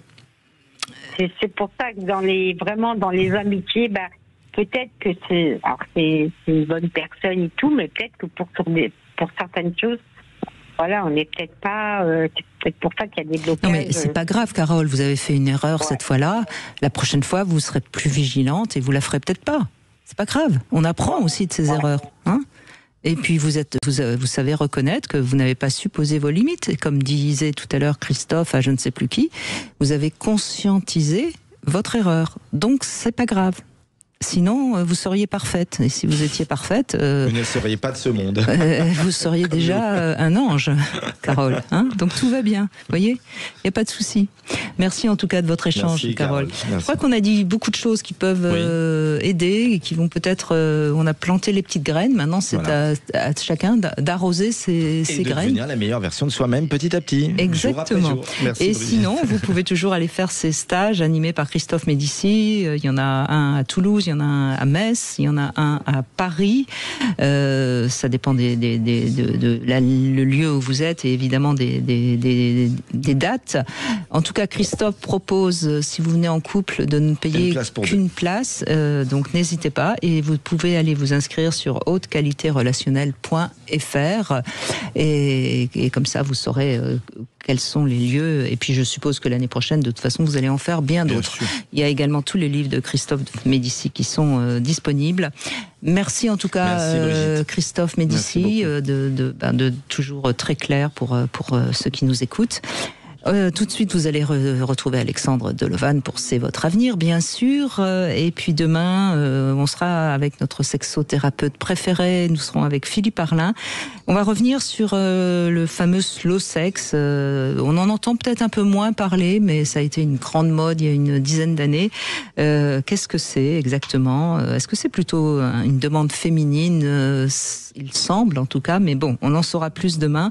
Et vous pouvez bien sûr venir réagir si vous en avez envie sur Sud Radio. Sud Radio, c'est vous qui donnez le ton.